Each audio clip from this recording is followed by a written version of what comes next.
Hi hello வணக்கம், இது உங்கள் சிவி ஜோன். ஸோ எல்லாரும் எப்படி இருக்கீங்க? இப்போ பார்த்தீங்கன்னா ஒரு சம்பவம் பயங்கர வைரலாக போயிட்டுருக்கு. நம்ம ஜெஃப்ரிக்கு ரெட் கார்டு கொடுக்க போகிறாங்க அப்படின்ற மாதிரி தான் ஒரு விஷயம் வந்திருக்கு.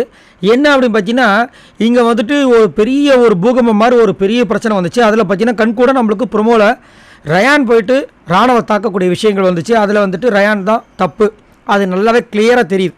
ஏன்னா கேம் இஸ் எ கேமை தாண்டி ஃபிசிக்கல் வயலன்ஸ் பண்ணுறது பெரிய தப்பு. அதை வந்து அவர் பண்ணிட்டார். இப்போ என்னென்னா, சந்தடி கேப்பில் ஒருத்தர் ஒரு சம்பவத்தை பண்ணிட்டு சைலண்ட்டாக இருக்காப்புல.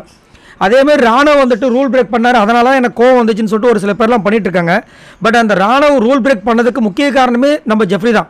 அதுக்கு உண்டான குறும்படம் ஆல்ரெடி நான் போஸ்ட் பண்ணியிருக்கேன், உள்ள போய் செக் பண்ணி பாருங்கள். ஏன்னா ராணுவம் பிடிச்சி தள்ளினதே அவர் தான், அந்த பால் இருக்கிற பாட்குள்ளே. இப்போ என்னென்னா, அவர் வந்து பிடிச்சிட்டு இருப்பார், ராணுவம் வந்துட்டு பயங்கரமாக டைட் பண்ணி ஹோல்ட் பண்ணியிருப்பார். ஜெஃப்ரியால் நகரவே முடியாது. அதுக்கப்புறம் என்ன பண்ணுவாங்கன்னா, பக்கத்தில் வந்துட்டு ஜாக்லின்னு சௌந்தர்யம் பிடிச்சி இழுப்பாங்க, விடவே மாட்டார். அப்போ இவர் என்ன பண்ணுறாரு, அவர் வந்து அந்த பாலை வந்து அந்த டாலை வந்து உள்ளே போய் சேர்க்கணும்னு சொல்லிட்டு பின்னாடி அப்படியே கையை வச்சு எல்போ வச்சு பின்னாடி ஒரு அடி அடிக்கிறார். சரியான அடி, மூக்கில் செம்ம அடி நம்ம ராணுவுக்கு. அதுக்கப்புறமும் அவர் விட மாட்டுறாரு, திரும்பவும் சொல்கிறார் நான் அடிச்சிருன்னு சொல்லிட்டு திரும்ப ஒரு அடி அடிக்கிறார். அப்போது இவர் ஒரு தம்மா தூண்டு இருந்துக்கிட்டு ஜெஃப்ரி இப்படி ஒரு அடி அடிக்கிறாரு. நான் ஒரு அடிக்கிறேன்னு சொல்லிட்டு அவர் பாடுக்க நம்ம இந்த பிக் ஷோ மாதிரி ஒன்று தலையில் ஒன்று வச்சா என்ன ஆகிறது?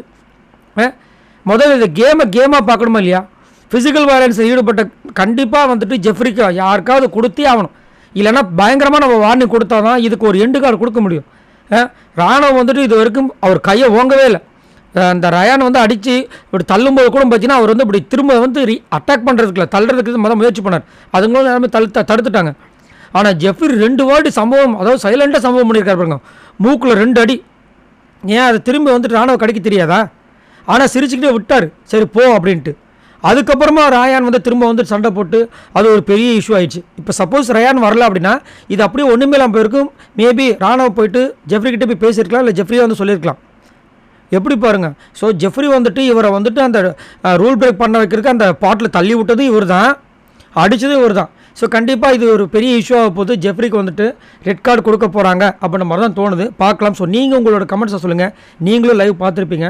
இதில் உங்களுக்கு உண்மையிலே யார் மேலே தவறுன்னு தோணுதுன்றதை மறக்காமல் கமெண்ட்ஸ் பண்ணுங்கள். அதேமாதிரி ஜெஃப்ரி அடித்தது நீங்கள் பார்த்தீங்களா? இப்போ எப்படி சொல்கிறீங்க? ஏன்னா இந்த ஃபோட்டோ பார்க்கும்போது உங்களுக்கு ஈஸியாக தெரிஞ்சிருக்கும். பாய் நண்பர்களே.